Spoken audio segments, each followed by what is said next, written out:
Alrighty. All right, everybody, welcome back to the Chasing Larger Sports Stories podcast with your hosts, Chase Steffes and Derek Larger here. And we got a good show going on today. We've got a lot that we need to cover.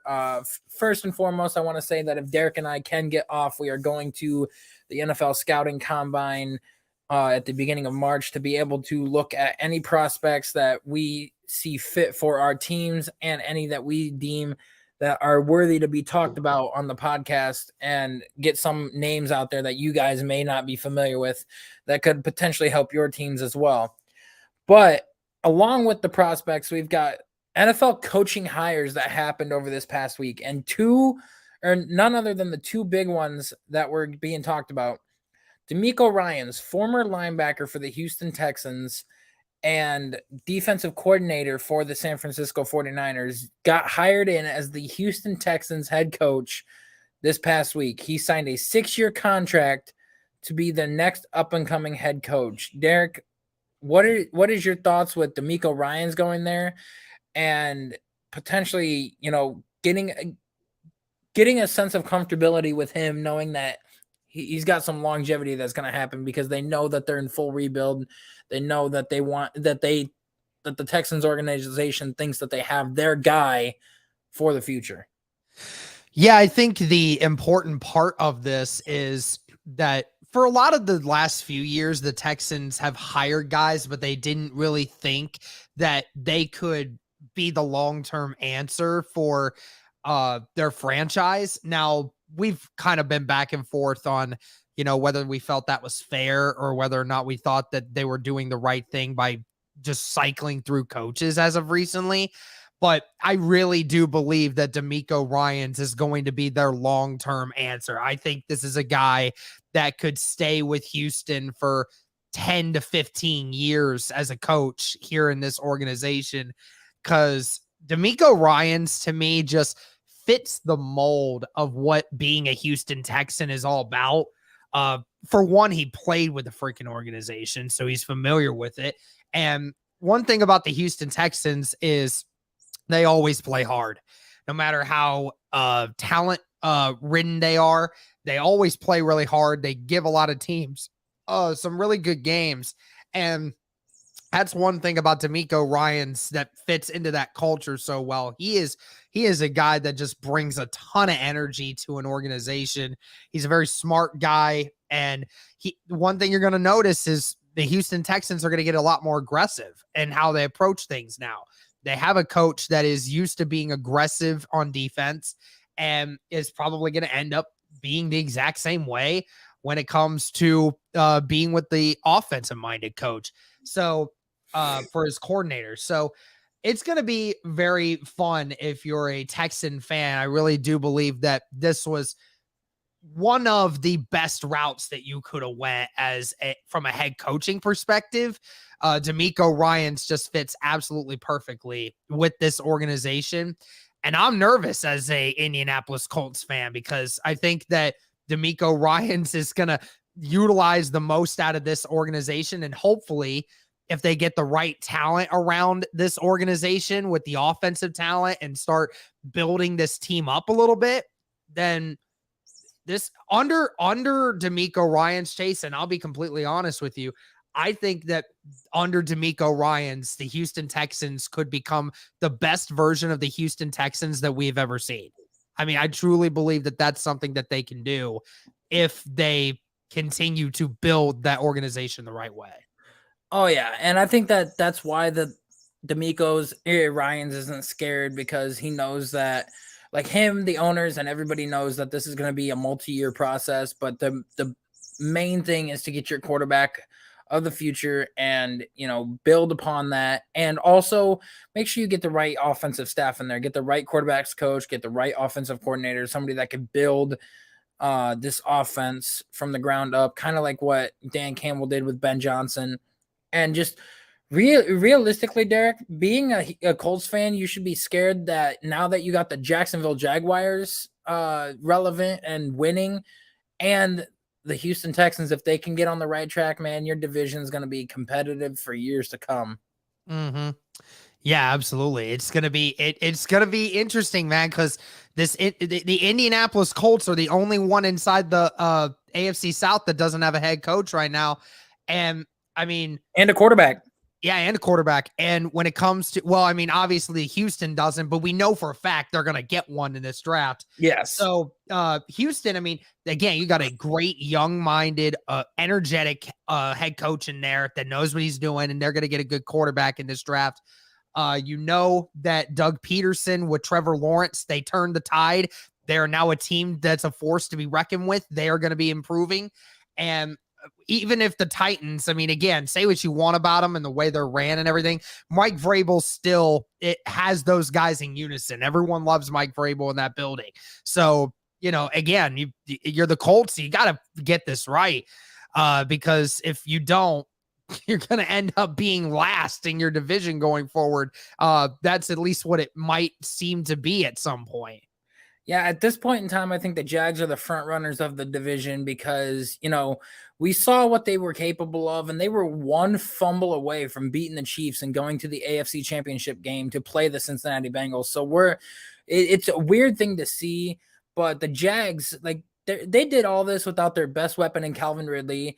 They did all this without an upgraded secondary with a better safety and a better corner, which I think that they're going to get this draft. And the fact that, you know, if you have Evan Ingram, you have, Calvin Ridley, you have Zay Jones, and you have Christian Kirk all coming back next year, like this offense is going to be lethal. And Trevor Lawrence just getting better and better.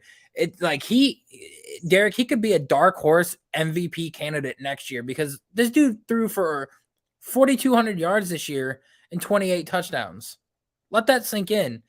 And 7 interceptions during the regular season. Like down the stretch, he had not thrown an interception in like 120 something snaps or something like that. It was ridiculous the way that he was playing. So, you know, you're right. Like the Titans are a quarterback and a good star-studded wide receiver away from being back at the top of the division. But right now, it's the Jags, the Titans, the Texans, and the Colts until the Colts can get that coach and that quarterback.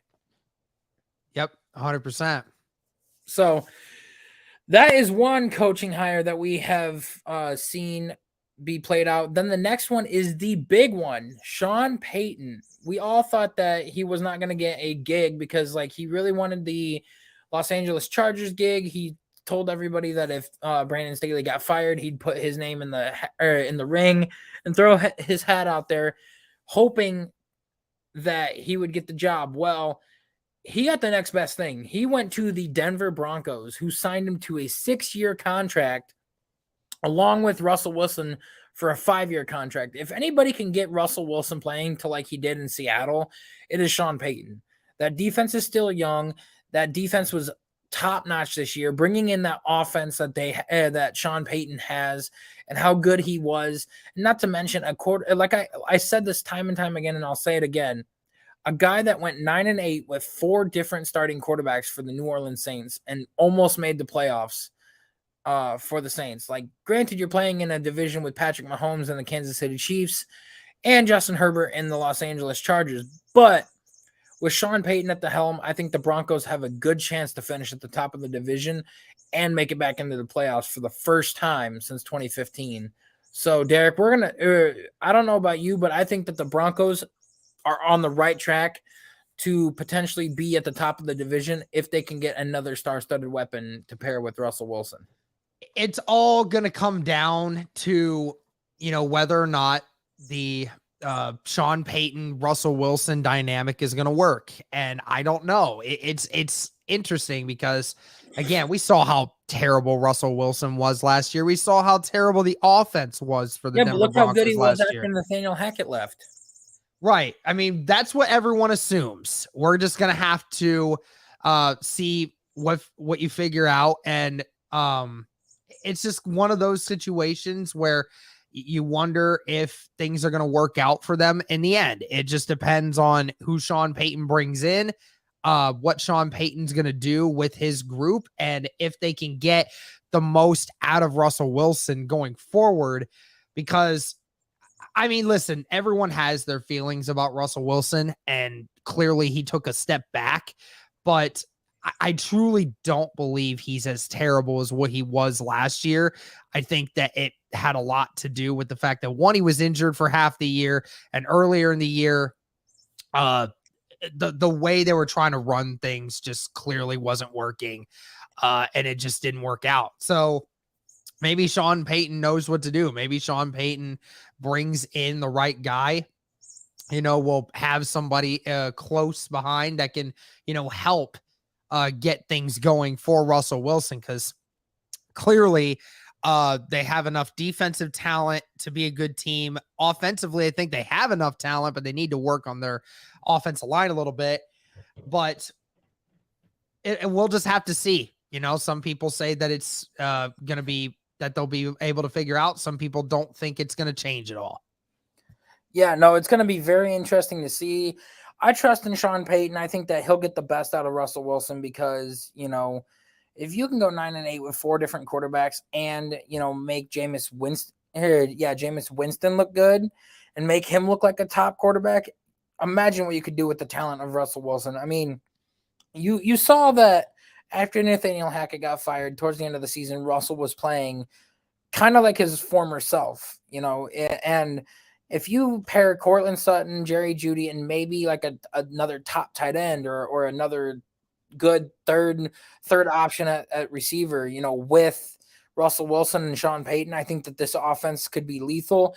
I say bring back the same DC that you had, or if Vic Fangio is still available, which it sounds like he is, and Miami hasn't finalized the deal, go get Vic Fangio. Let him be the DC of the Denver Broncos, and, you'll figure out your offense later. But, I think that is a smart move. It's a great move for them.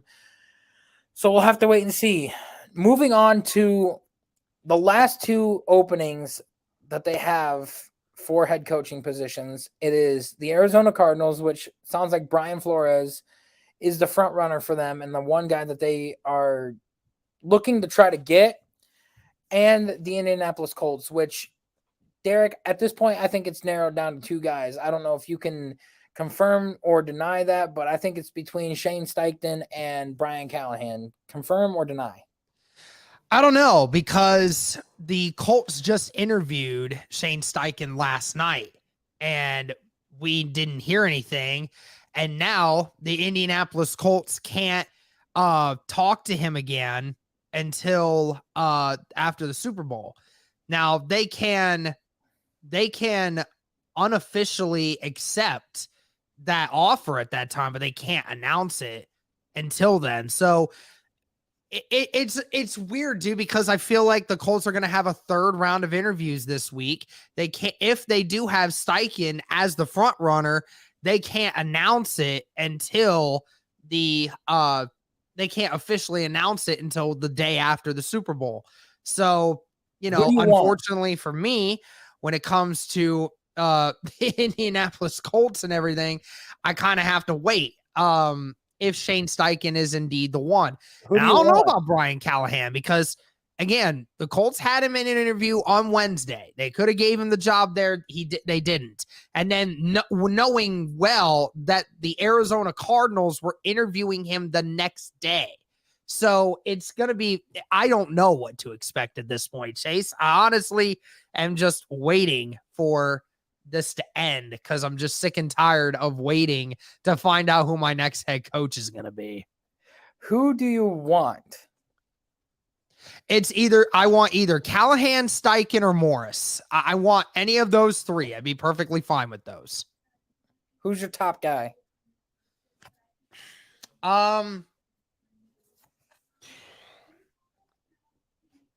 don't know, man, because Callahan and Steichen is 1A, 1B for me, because Steichen knows how to develop players and he calls plays. He knows how to do it. Callahan may not call plays, but I mean, his extensive knowledge of working with excellent quarterbacks really makes you think he can develop your quarterback very well for the next one. But then again, Steichen, what we've seen this year with Steichen, you saw the difference in how the Eagles this year have attacked offensively versus what they did just the previous year. Jalen Hurts has improved in every statistic. That offense runs so efficiently. I mean, I would be perfectly fine with either one of these guys. I'd be perfectly fine with either one of these guys running this offense and developing this quarterback. Yeah, I mean, it'll be very interesting. We've seen Brian Callahan with the way that he developed a lot of the players with the Bengals, Jamar Chase, T. Higgins, the chemistry with Joe Burrow and the receivers and everything. So it's going to be very interesting to see.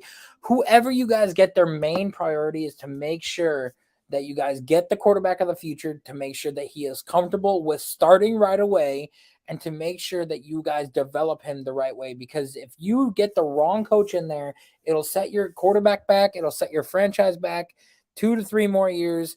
And that is not one thing that you guys are looking forward to. So if for any reason whatsoever, the Colts think that Anthony Richardson would be a good fit, you guys definitely need to get a veteran quarterback for him to learn under for at least a year before he is ready to take the reins, because he is the only prospect in this draft that I think is raw, that needs time before he's ready to play. So it'll be very interesting to see where they go and see what route that they end up taking. But we'll have to move on to another topic of two people that we thought were going to retire. One has not officially retired and said that he's coming back, and that is Trent Williams for the San Francisco 49ers.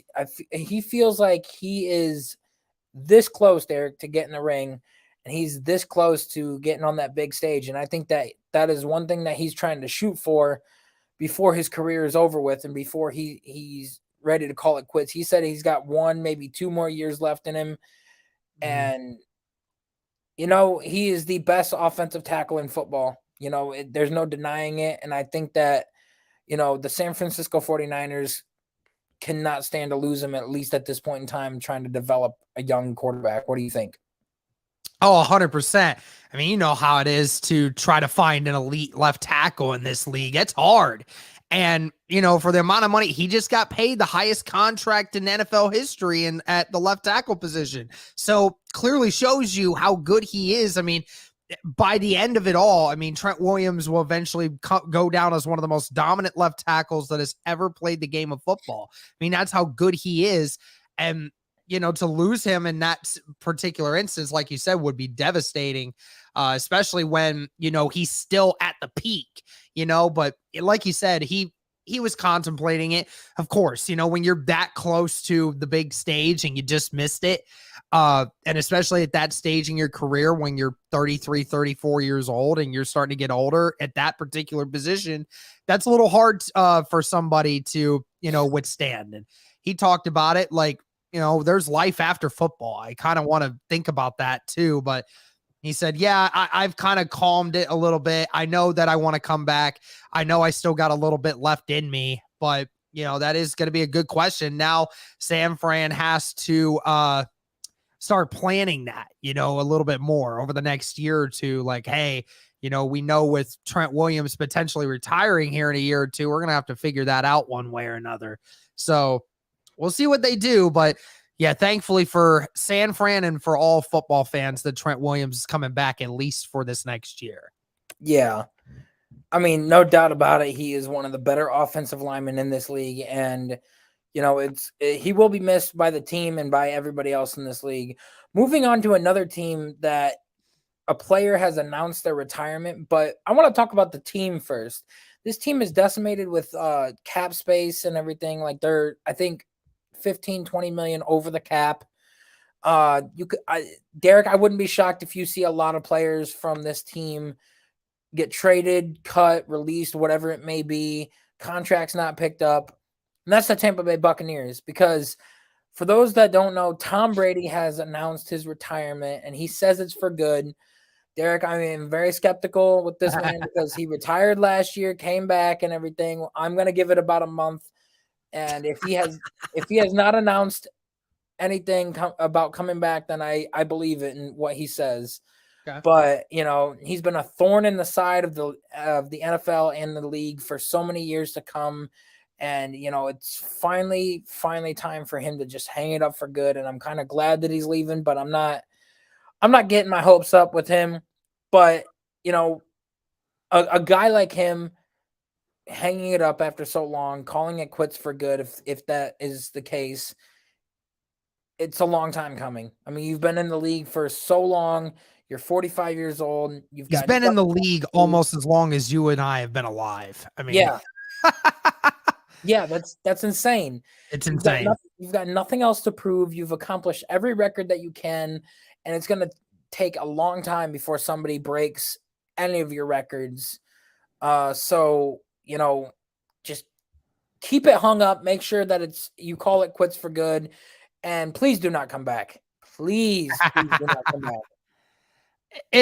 It's funny because, yeah, just like you're not the only one. I mean, when he announced that on Twitter, the amount of people who said, I don't believe you, because, we've seen this charade before, right? I truly do believe that he is serious this time, because he came back after the pedestal that he was on before. That team was really close to making it to the Super Bowl.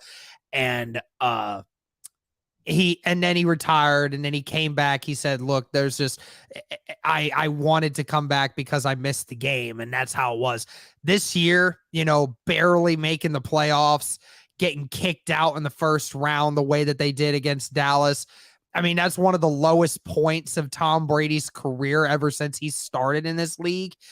I think that the circumstance in which he lost this year, I think, is enough to tell you, I truly do believe he's done. I truly think, like you said, 45 years old, has played in this league longer than some of these kids have even been alive that are coming in this year. I mean, some of the kids coming in this year, 21, 22 years old, he's been in the league longer than they've been alive. So, I mean, it's one of those situations where I think he realizes, like, I'm going to have a good career after this. He's maybe going to get a $100+ million deal, multi-$100 million deal from a network to do broadcasting. $375 million. Yeah, that's what I heard. Yeah, so that's it. And that's funny, because if that were to be true and he gets that, that'd be more money than he's made in his entire NFL career, which is insane. But, just being able to sit back, relax, and spend time with his family. We all know about they divorced. I know. We know all the stuff that happened with him and his wife. I get it. That may never, ever recover. And that's just part of being a part of life in that. But he still has his kids. He wants to be there for them. And, it's getting to a point where I think he realizes that if he were to even go somewhere else, that he's still going to be 46, and he may or may not even win another one. So I think, like you said, you don't have anything more to prove. You don't have anything else to fight for when it comes to that. So I truly believe he's done. But when it comes to the Buccaneers, yeah, they might go fire sale on everyone. You're right, because they kind of just are about to, go into a new era where they don't really have a clear direction. Yeah, they're going in with Kyle Trask as their starting quarterback next year. So don't be shocked, Derek, if they're trying to make a push for one of the top spots of this draft to go get a quarterback, somebody that they can get on a rookie deal, develop, and, build with, build a team around. So who knows what direction they're going to go. I always hated Tom Brady playing, because he's been a thorn in the side of the NFL for so many years. But as a career, I'm happy for him. I'm glad that he's done. And, like I said, he could easily go somewhere like the Jets, the Raiders, the Niners, and all have success and possibly win one more and go out riding, your high horse and saying, like, okay, I've got 8 rings. I went out with a Super Bowl. And I don't know if there will ever be another quarterback that has 7 rings. I mean, I don't know if anyone quite realizes just how hard that is to do, and especially get 6 with one franchise, go to another franchise, and then that next year win. I mean, that is so hard to do. I mean, the best person who has a chance at this moment of doing that is Patrick Mahomes, and he currently only has one. And he might have two by the end of this next weekend. Who knows? But even then, for Patrick Mahomes, like, to have a chance of doing that, I don't know if it'll be insanely hard to do it now, because you just happen to pair up the greatest NFL coach of all time with the greatest quarterback of all time, most assume. So it was a match made in physical heaven, bro. I mean, that is so hard to do. That might be a record that will take decades to even attempt to break. Some of his other records will definitely get broken at some point. Touchdown record, passing yards record, that stuff at some point probably will. I think Mahomes will beat his passing yard record and touchdowns. He could. He's on pace to, if he does it for another 10 years. Yeah, like he's thrown for like 4,500 yards a season and thrown for over 33 touchdowns or 34 touchdowns a season since he started. So, it's very, very, very easy for him to do it if he can continue on this pace for the next 10 years. He could very well do it. But like, as far as the rings go, if he wins one now, he has to win 2 more in the next 5 years to even come close. He has to go to 2 more Super Bowls in the next 5 years and win 2 more rings, and he would have 4 at that point, and he would still need to make 3 more Super Bowls and win all 3 of them in order for him to even come close to catching Tom. If he can get to 5 or 6, I think that he'll be in that category for, a debate for the GOAT. But like right now, Patrick Mahomes is doing things on an elite level. He is the best quarterback in football right now. And I don't think it's close. I don't think that there's anybody that's close to him right now. And I think that if he can come out with his team having far less talent than the Philadelphia Eagles and end up winning, he's Tom Brady 2.0. Oh, I mean, he definitely already is the prototype of what they want to have. So, yep, it'll be interesting. And of course, nobody will believe that Tom Brady's officially retired until next season comes into play and Tom Brady's not on a roster. Until this free agency comes and goes, I don't think that I'm not going to believe it. I'm not going to believe it. Yeah, I feel you. All right, moving on to the next topic is Geno Smith with Seattle Seahawks. Now, Derek, this is an interesting topic because with the Seattle Seahawks, we all thought that they were in the Baker Mayfield sweepstakes. We all thought that they would tank, that they would try to, go after a quarterback at the trade deadline or go after a quarterback at this past offseason, try to make a big splash for some big name guy. But Geno Smith has, played himself into a contract extension that is worthy of it. And at this point in time, you could sign Geno to a 2, maybe 3-year contract on a cheap deal, draft a guy either this year or next year. I would recommend doing it next year because you got 2 first-round picks to work with this year. And I believe 2 next year, if I'm not mistaken. Maybe it's just 1, or maybe it's just, it was 2 last year, 2 this year, and then 1 next year. So to be honest, Derek, I would just build that defense up. Defense wins championships. You're in a division with the 49ers. You're in a division with the Rams and the Cardinals. All 3 of those got good offenses, and you need to build that defense. So I would recommend taking these 2 picks this year, drafting your defense, signing Geno to a deal, and then work on trading up to get a quarterback next year. Let him sit behind Geno for 1 year and learn, and then keep going off of that. Because, at this point in time, if Geno's playing this well, why go somewhere else? Why not sign him to an extension, let him play out the extension, and then go with your young guy? Yeah, I mean, of course, if the Seattle Seahawks wanted to go that route of with the young quarterback, they absolutely could, due to the fact that they have 2 first-rounders in this draft. So no question that they have the ammunition to be willing to do that. But then again, you have a bunch of other teams that are going to be all in on that issue as well.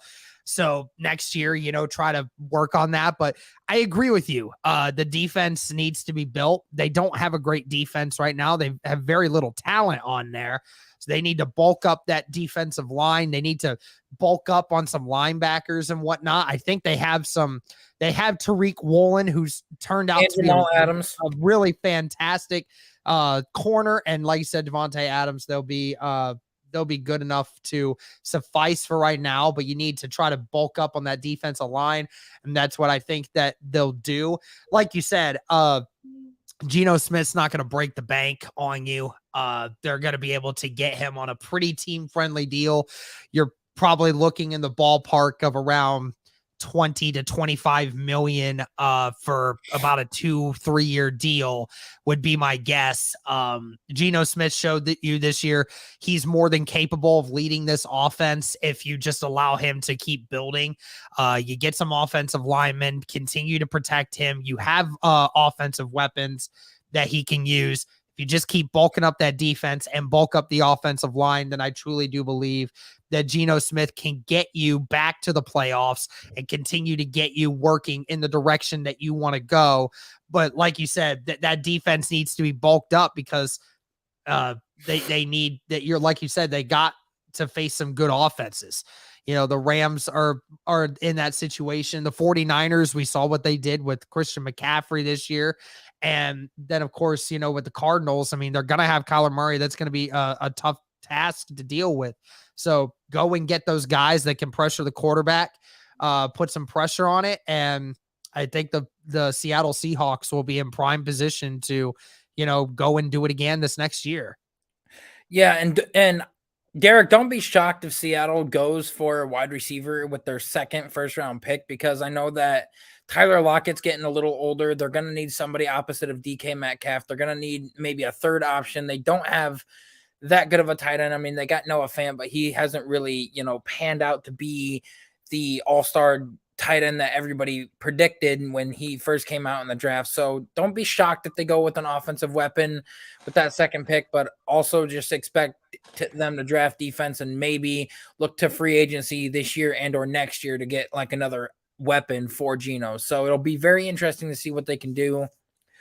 Moving on to a few more either contract extensions or trade talks. One of the big ones is Lamar Jackson has an exclusive franchise tag.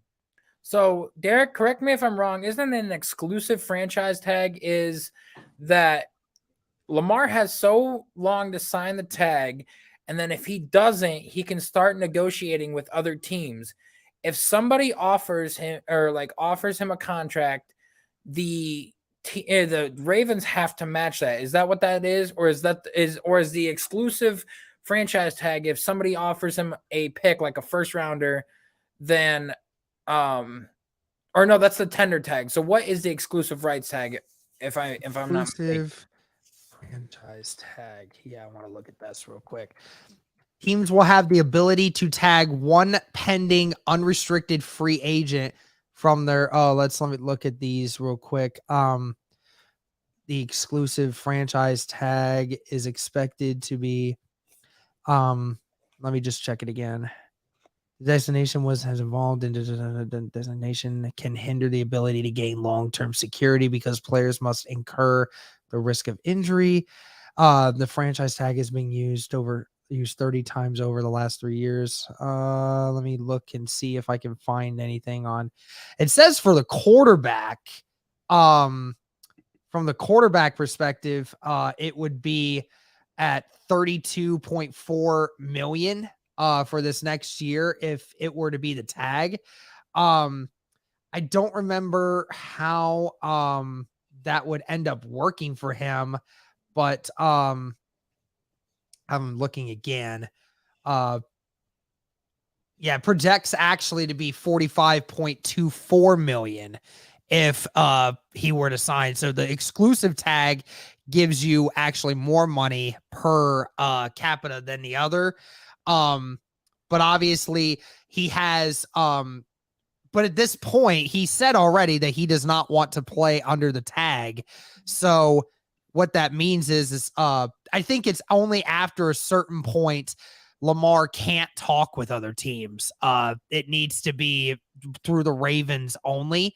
So it's either Lamar signs the tag or they try to trade him. And that's what's ultimately going to happen. I think that with the exclusive tag is that with the exclusive tag, they have to fork up more money. They have to pay him this year, regardless of if he plays or not. So they're taking a massive risk on hoping that they can get a deal done with him in the span of when they try to potentially trade him. So if they don't get a trade offer that they don't like, they still have to pay Lamar that season, but he's not allowed to go anywhere. They keep the exclusive rights to him. If he were to eventually retire or if he were to leave and just go somewhere. I mean, from what it sounds like is that trade offers have already been coming in to the Ravens right now on that sort of thing. So I don't know. Me personally, I think Lamar gets traded because what it sounds like is, according to Jeremy Fowler, is the amount of guaranteed money that the Ravens are offering versus what Lamar wants is way off, Chase. Like, I mean, way, way off. Like, the Ravens don't want to commit to more than 110 million guaranteed when Lamar wants 200. He wants 200 of it guaranteed. Like, it's way off. Of course, because like with the Ravens, they want to pay their defense because they want to pay the players to stay there. They want to like make sure that their defense is top notch before they focus on the offense, because they know for a fact that if they pay Lamar and they focus on the offense, their defense is going to be lackluster. They're not going to go anywhere, and then they're going to get bounced like always. But not only that, like I think that his past is coming back to haunt him. He's been injured 2 years in a row now. He hasn't really done much since his MVP season. He's not here. Like, he gets bounced in the playoffs all the time. He's not looking as good as what he is. He gambled on himself. But like you've said before, if they don't pay him, somebody else will. Somebody else will take that risk on him. And I think it's going to be a massive, massive risk, paying Lamar Jackson as much as he wants. But regardless, I think that if you trade him, you can get a lot of trade compensation with him. I think that, maybe they want to go after a younger quarterback to reset the rookie contract to possibly go in a different route. I mean, they're seeing, what Joe Burrow is capable of. They're seeing what Justin Herbert's capable of. They're seeing what guys like Patrick Mahomes and Josh Allen are capable of. And, they've also failed to give him good wide receiver options. So it's kind of like both are to blame for the way that Lamar Jackson is. But I honestly think that with the way that the Ravens organization is thinking, they're thinking that if they can get their Joe Burrow, if they can get their Josh Allen, if they can get their Patrick Mahomes, then that'll be enough to put the Ravens over the top. If they pay this defense, get a guy on a rookie contract and then give him a good wide receiver or two, maybe that's going to be enough to get them over the top, and they could do that with the trade assets that they'll get from Lamar. So it's a sticky situation of what you're getting yourself into. Yep. It'll be interesting to see what the Ravens do here with this. I mean, again, I think that there are a couple different teams that are going to be calling to look for a quarterback this offseason, and it would not surprise me if there were a few different guys that, would be getting it. I mean, I think that the Falcons could be one of them. The Raiders could be one of them. I think there's a couple different teams that are looking to, get somebody. No doubt about it. And, I just think that, with how much teams are needed for their guys, it's going to be, the Jets have already said that they're willing to shell out any price to go all in for a quarterback. And could you imagine that? Lamar Jackson on the freaking Jets. Oh my God. With Garrett Wilson, Elijah Moore. They are immediately the best.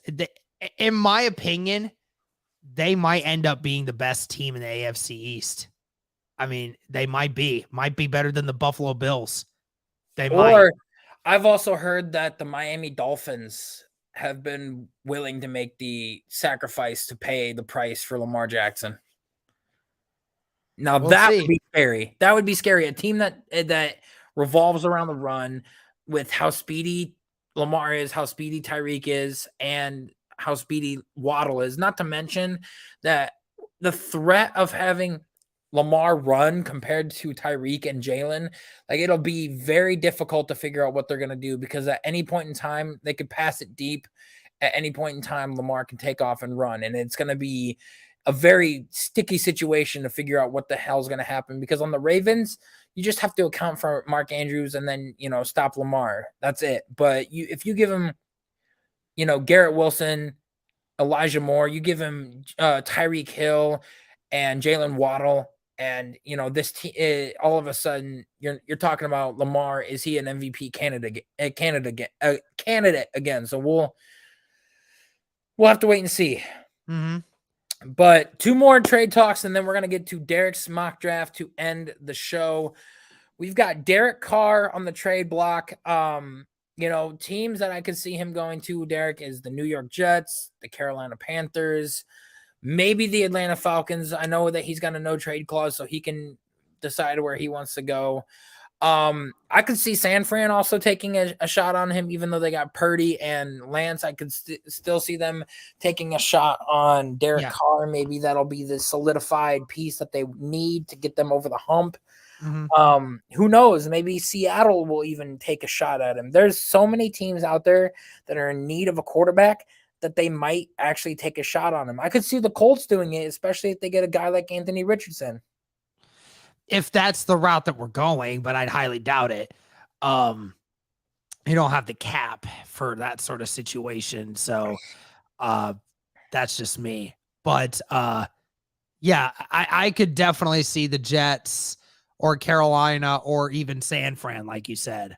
Those all seem like a very plausible thing. The Jets, like you said, they're willing to pay top dollar for a veteran quarterback. So clearly any quarterback that's in the market already, they're down to get. Carolina, we know that Frank Reich likes Derek Carr, and that could really help improve the Carolina Panthers right now as it is, having a veteran quarterback in there. And like you said, San Fran, I mean, you can't tell me that they I definitely believe that they would get right back to where they were just this last year with Derek Carr, if not even into the Super Bowl, if he plays all year, no question. So, and imagine having an offensive mind like Shanahan calling the plays and getting Derek Carr back to what he could be. Yeah. Oh my gosh, bro. Oh, 100%. And I mean, the good thing is all of those teams have, weapons, right? I mean, the Jets, we know they have Garrett Wilson. They got Breece Hall coming back. They got weapons on that team. And with Carolina, they got DJ Moore.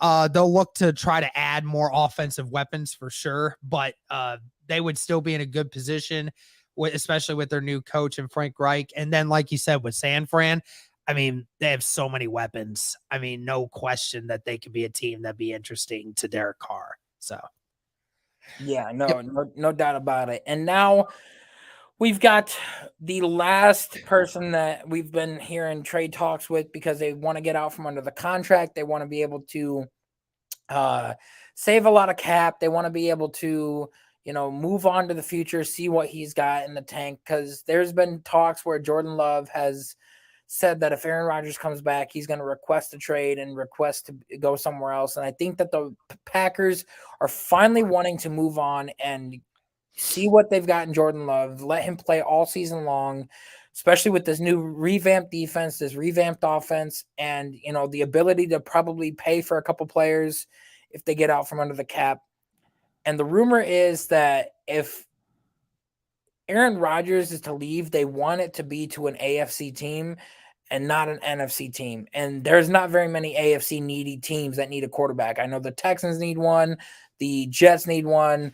The Raiders are going to need one if they're getting rid of Derek Carr. And Derek, that's all I can pretty much think of in the AFC that would really need a quarterback, because I feel like everybody else is set. I mean, maybe Miami, if they don't think that Tua is going to last because of the 3 concussions, I could see Miami being an option. But Derek, there's not very many teams in the AFC I could see him going to.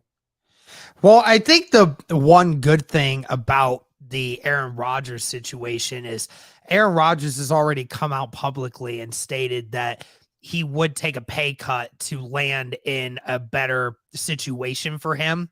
So I think that there's a couple teams that, like you said, if you're going to get a bridge quarterback for a team, then, Carolina might be a good one to do.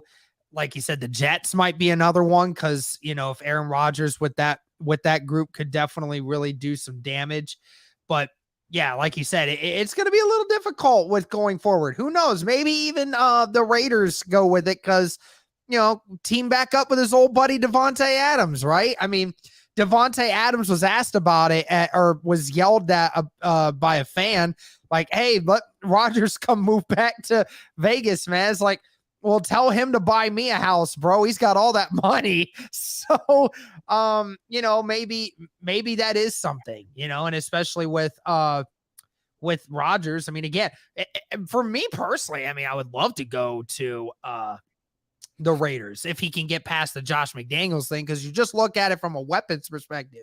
He's going to have Devontae Adams. If they can retain, they're going to retain Waller, I would imagine. And so you got your tight end. You got Josh Jacobs probably is going to get re-signed. So you have a semi-competent defense on that side, and I hope they'll probably build on that. But again, it's just going to be very interesting going forward with that. Cause like you said, it needs to be an AFC team. Right. Cause Brian Gutekunst said that he's not trading him to an NFC team. So, they could try, maybe if they make him an offer that it's too good to refuse, I could see it, but I don't see it happening anytime soon. But Derek, I kind of disagree with you. I mean, I could see the Raiders just because of the offensive weapons that they got, but their defense has been piss poor, lackluster. They were ranked at the bottom tier in the league in defensive, almost every defensive category. They were ranked in the bottom 10. And I think that, if he's very serious about trying to go to the Super Bowl, I think the only 2 teams in the AFC right now that could contend for a Super Bowl and have a pretty good defense is the Miami Dolphins and the New York Jets. Because the Jets with, Corey Davis, Elijah Moore, Breece Hall, Garrett Wilson, a great offense, that they just need that quarterback. And that defense was ranked top 10 this year. And the way that they've been playing and everything. And I also think that Miami, you give them a good running back, but not to mention you got Tyreek Hill, you got Jalen Waddle, you got Mostert. You've got a good offensive line, a competent coach in Mike McDaniels that knows what he's doing in terms of play calling, and the defense is pretty decent as well. So I think that those are the only 2 teams that if you really want to win a ring, those are the 2 to go to. Mm-hmm. So, all right, we've reached the point of the show where, Derek, it is time to show us your mock draft 1.0. And like what we said in the last episode, that we will assess the situation after the combine and the pro days, this offseason and free agency. We'll do our mock drafts 2.0 after all that is said and done. But Derek, go ahead and share your screen. Show us what you got. All right. Sounds good. Let's do this. So I'm just going to say disclaimer right off the top. Clearly, like it was for Chase's, there is a lot to still be considered. Free agency hasn't come around yet. We don't know who's resigned. We don't know who's been traded. We don't know all this stuff. So there's going to be a lot of different changes coming. But first trade that I made, Colts moving up to number 1, getting CJ Stroud there at number 1, Bryce Young at number 2 for the Houston Texans. I think that they're going to want to keep Bryce Young around. And then Will Anderson going to the Cardinals at number 3. I think Will Anderson is the most polished defensive player. So they need to go with that at edge. And then the Chicago Bears are going to get still a really good defensive prospect in Jalen Carter. Miles Murphy at number 5 for Seattle. Like we talked about earlier, I think they're going to bulk up that defensive line. So get Miles Murphy, get somebody in there. Wild card here for the Lions. I actually have them going Christian Gonzalez, even though I feel like Joey Porter should be the number 1 corner. I don't believe he will be, just based off of the fact that nobody else seems to think he will, which is ridiculous. But I have them going there. The Raiders will get Will Levis at quarterback. I think they need one for the immediate future. I believe that the Falcons are going to get somebody in free agency if they're going to do any of that at all. So they'll go with Tyree Wilson, who's the next best edge coming out of college. If he's the next best, why do you have Miles Murphy ahead of him? Oh, Miles Murphy is the second best edge, and then Tyree Wilson will be the third, for me at least. Anthony Richardson with Carolina, number 9. Again, a quarterback that they can try to work around with Frank Reich. I think that they can build upon that. The Eagles will get Peter Skoronski at tackle in the 10th pick. This is obviously the Saints pick from before. Skoronski has flexibility on the offensive line, which I think is going to be helpful for the Eagles. So I think they'll go with that. Jackson Smith and Jigba is going to go number 11 to the Tennessee Titans. Again, I still believe in Jigba as the absolute best wide receiver coming out of this class, even though he did not play this last year. All the data and everything speaks on that. So I'm just going to go with Njigba here for number 11. And then Quentin Johnson is going to end up going to the Texans at number 12. They need another wide receiver, and it's a good one for them to grab. Paris Johnson. Give me 1 second here, man. I need to text this. Okay. And then number 13, Paris Johnson Jr. for the Jets. You and I think both agreed on that. We think that their tackle position needs to be shored up, and Paris Johnson's going to be the best one there for that. Jordan Addison, wide receiver for the Patriots. They need a wide receiver. They absolutely need to build up that offense, and Jordan Addison is a great yard after catch guy. Green Bay is going to go Brian Branch here at safety. And then for Washington, we know they need help in the secondary. This is where Joey Porter is going to end up going. The best lockdown man corner in the draft. So I'm going with that. And then back-to-back corners here with Devin Witherspoon from Illinois going to Pittsburgh. I have the wild card again for the Lions. Wow. They're going Michael Mayer, not a tight end player. Yeah. Not a defensive guy. I figured you would go D line to pair up somebody with Hutchinson. Yeah, I know, but they had two of the best. They had two rookies that led the NFL by rookies at sacks this year. Both of their edge guys were rookies, and both of them led the NFL in rookies and sacks. So I think that they feel that with more development, those guys can continue to build and where they're going. But I think that with retaining Ben Johnson and you want to increase that offensive production that you were trying, Michael Mayer is clearly the best tight end in this whole class by a long shot. And he is a offensive weapon that from day one can go in there and provide you some good minutes and good production. And that's what you need in that offense. Wasn't the issue. It was their defense giving up like 30, 40. Oh, I understand. I understand completely. And I think that, and that's the thing. They got that corner, right? They got the corner. They're going to get defensive help early. But with that second pick, I think that you think they lose TJ Hawkinson in that span of time, and they're still looking for another threat, another offensive threat to add to that arsenal. And Michael Mayer is clearly the best one because all the top wide receivers are going to be gone. You don't really need a wide receiver, but you need a tight end to be able to envelop that offense. And Michael Mayer is clearly the best one. So Cam Smith going to 19 with Tampa Bay. Again, another defensive lineman for the Seattle Seahawks going with Brian Brise. So 2 Clemson guys going to Seattle. Broderick Jones, the tackle out of Georgia, is going to the Chargers. I think they're going to shore up that offensive line a little bit more. And Broderick Jones, I've heard, actually could go even higher. So it'll be very interesting to see what they do with that. The Ravens, Keely Ringo, cornerback out of Georgia. He's the fastest corner in this whole class. I think they're going to try to shore up that corner group a little bit more. Minnesota, this is where it started getting a little tough for me, Chase, because there's a bunch of different guys that could go here and there. Minnesota, you have a need just about everywhere on the defense. So Clark Phillips, who, is great at taking the ball away. I'm going to go with that one. And then here I had another trade for shits and giggles because I thought this one was a good one. Buffalo is going to trade up in front of the Giants and the Cowboys and will get Bijan Robinson at 24 because, again, their offense is already good, but adding an elite running back like Bijan Robinson to that offense, they may be in contention for one of the best offenses in the NFL come next year.